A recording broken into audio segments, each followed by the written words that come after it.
Let's talk about who you're dating or have dated or will date. Let's talk about that. Well, the most unusual thing about dating and who you date is that nobody has any education about who to date.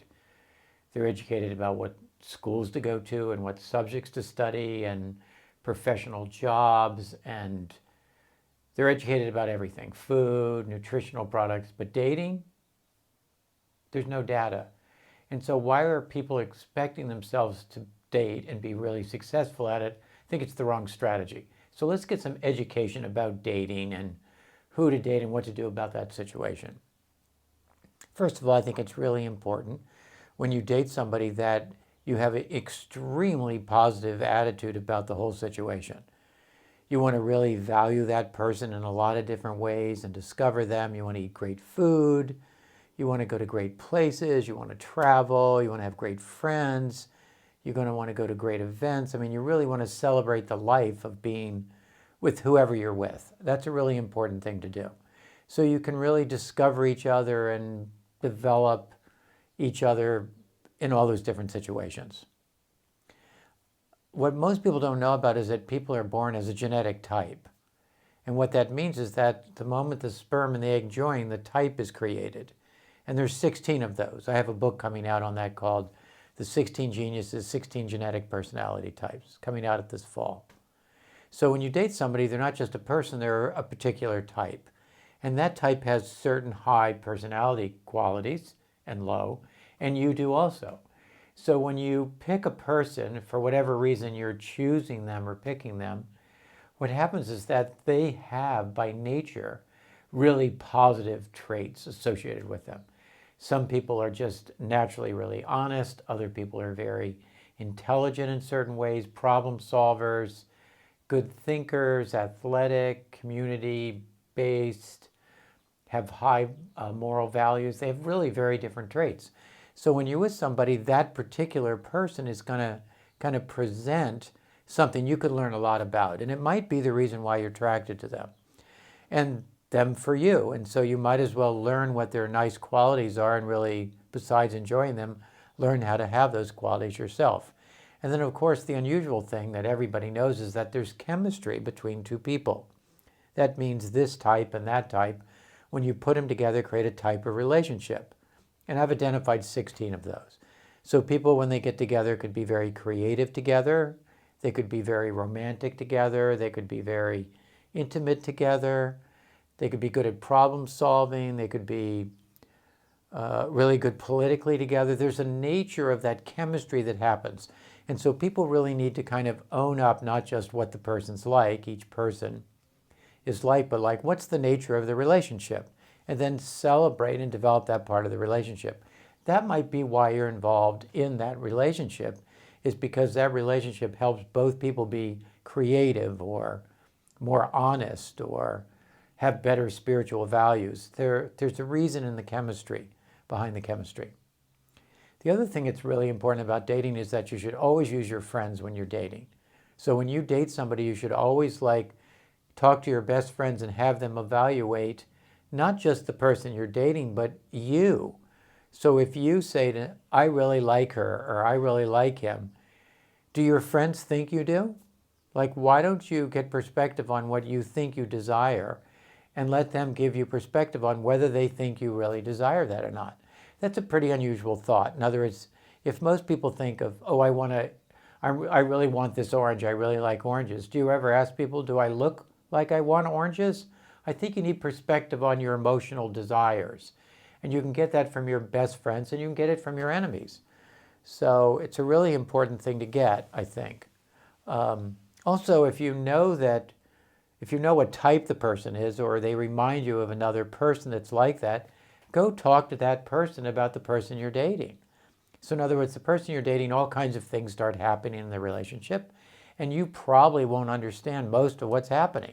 So why not talk to somebody that's that type and say, hey, when Harold does this, it drives me crazy, or I love it when he does this, or Betty's beautiful when we do this.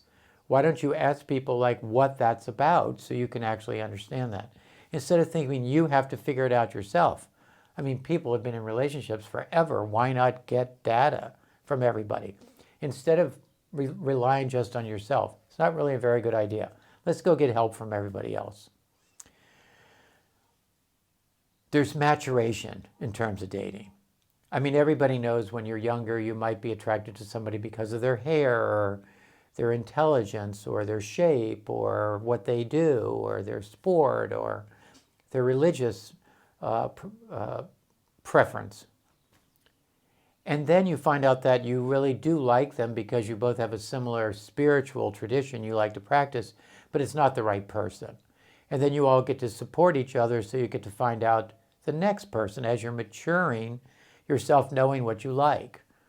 And then everybody knows that if you eat food, until you eat really amazing food, you don't really know what satisfies you.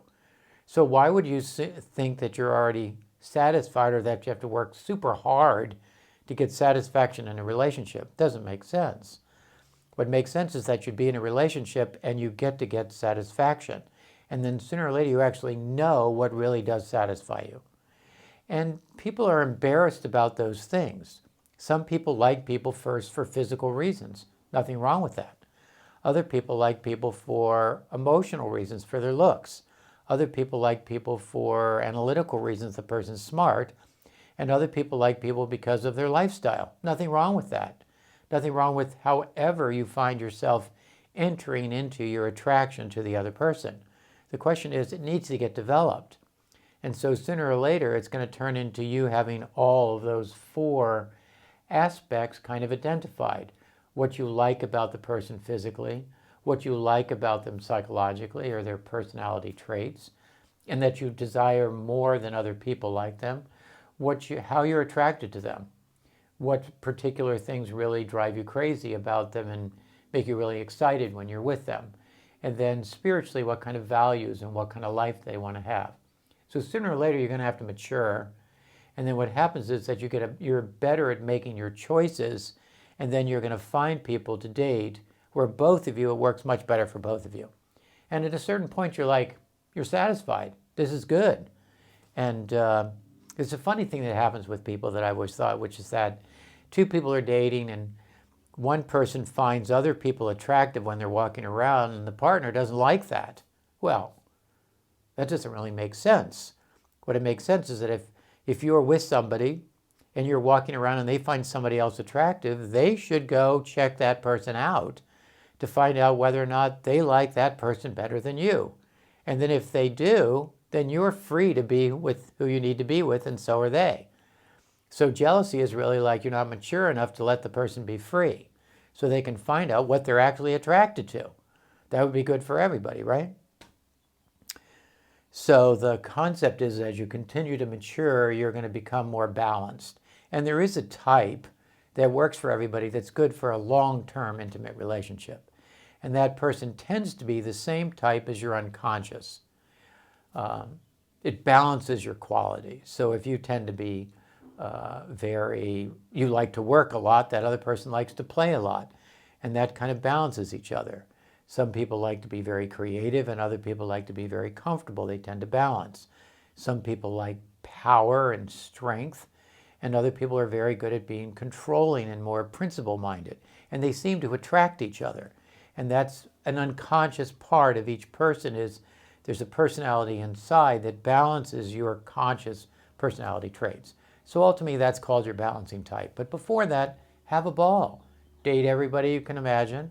Find out what they're actually like. Find out what you're like, because that's how you find out about yourself. The unusual thing about emotionality, and I think people know this about thinking, is that when you think about something and you want to develop your thinking, you put your thinking out there, other people add to your thinking, and in the process of them adding to your thinking gets developed. Well, emotionality is just like that.